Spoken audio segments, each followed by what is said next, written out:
To the details of what really they're asking for here. Kelly Mullen, a Million Student March national event organizer. Kelly, good to have you. Keely, I'm sorry. Is it Keely or Kelly? That's okay. It's Keely. I apologize. So what do you want here? What do you want? Well, so the movement, the Million Student March, is a movement for a more equitable and fair system of education, as opposed to the really corporate model that we have right now. So the three core demands of the National Day of Action are free public college, a cancellation of student debt, and a $15 an hour minimum wage for people who work on the campus. And how's that going to be paid? Great question. I mean, you know, so I'm not sure if you're talking on like a national level or at particular schools. I can sort of touch on both. At well, my if you university, wanted all that Northeastern stuff, University, someone asked to pick up the tab. Who would that be? The 1% of people in society that are hoarding the wealth and really sort of causing a catastrophe that students are facing. I mean, we have a relationship right now where 1% of the population owns more wealth than the 99% combined. All right, so if the 1%, Kelly, if the 1% just had their taxes raised a few years ago back to almost 40%, then to pay for the health care law, they had them raised another few percentage points. Then they had their deductions limited to raise another couple points, where depending on the state or locality, they're pushing over about 50% in taxes. How much higher do you think? How much more do you think they should pay? I think enough until we have a system where not 1 in 2 American families are threatened with poverty. So where do they go? Let's say if you tax them, they're smart folks, these people, these 1% hoarders, right? So if they leave here, then who's going to pay for all this stuff that you want? If they leave the country.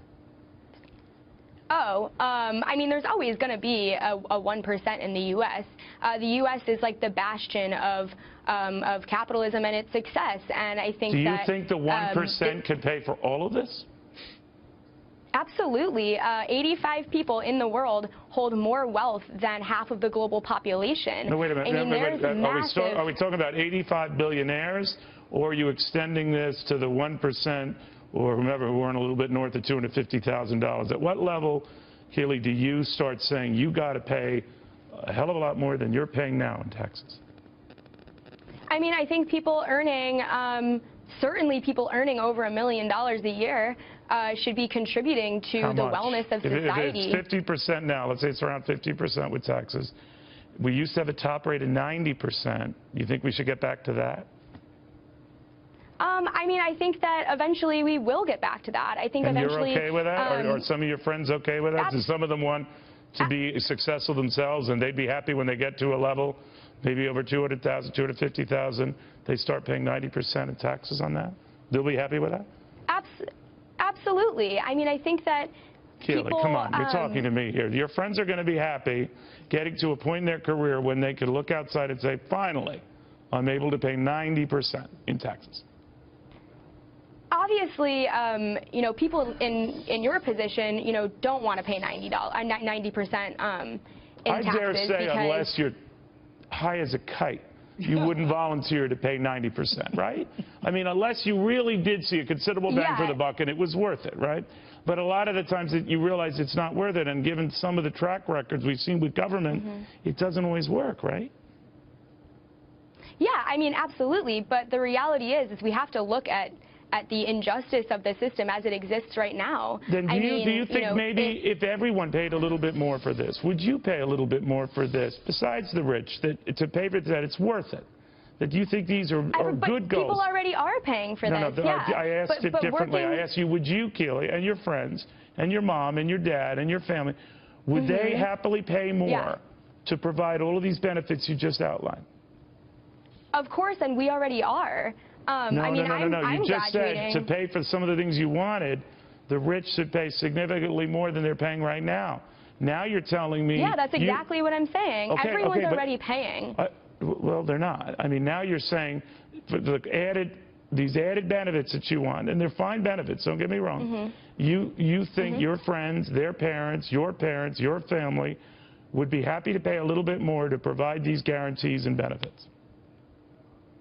I come from an incredibly working class family, And my family is already on numerous forms of government assistance and is basically scraping by, you know, in order to get me through college.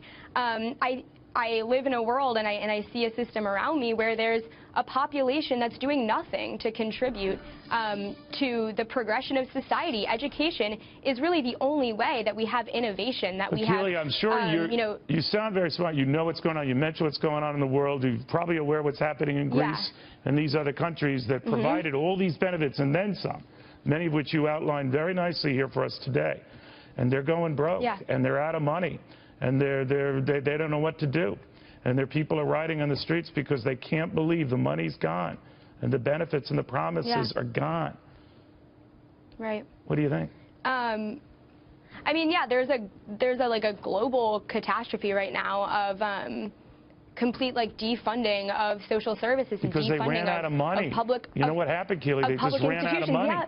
Right? I understand, but there is a 1% in Greece. There's a 1% in the United States. There's a 1%. There's a ruling class in absolutely every. I don't doubt there is, Keely. I don't doubt there is, but obviously they've been trying to tap them to get money from, and they realize either they don't have the money or they hid from the money. They're gone. They're gone. Yeah. And now these countries are going bust. So then those people need to be accountable. All right, fine, but they're smart and they're scurrying all over the globe. So now even if they are, and that's a problem. All right, but they've done studies on this, Kid. I don't want to get boring here. But even if you were to take the 1% and take all of their money, tax it 100%, do you know that couldn't keep Medicare, just Medicare in this country going for 3 years? Did you know that? If we're to a point where the rich is paying 100% on their taxes, then we're on the road to socialism, and we're going to have a completely different type of public infrastructure. No, what I told you is that even if you took all the money from the rich who you say are getting away with murder, and you took it all away, it wouldn't support one entitlement in this country for 3 years. I don't believe that. Okay. I'm sorry, I just don't. That sounds completely ludicrous to me. Do you know that how much it will cost to mandate a $15 minimum wage across the country, to have everyone's student loan debt paid off, to pay for public college for everyone? How much? You have a rough idea on the cost of just the educational part, on the student loan part and the public college part? Absolutely. $1.3 trillion in student debt. That's just a beginning. And then billions and billions of dollars. Do you know how much you get fully taxing the 1%?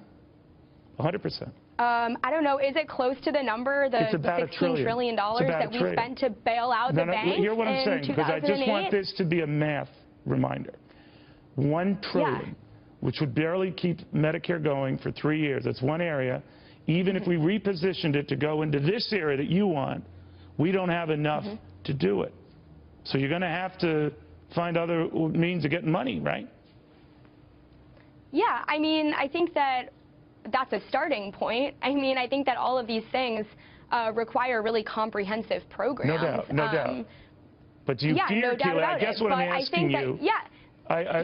You're passionate about this, and I admire that passion and your involvement in this, but I think you have to step back and look at the numbers that could be involved here, because they're going to be huge. Right. And a lot of those, college behind you and institutions behind you, knowing that student debt is taken care of, it's forgiven and done, do you think any of those guys, any of those administrators, any of those schools aren't going to leap at the opportunity to gouge even more, to raise tuitions even more, to raise room and board even more? Well, I mean, ideally, if we have a big enough mass movement of people in the streets, we can actually prevent things like that from happening.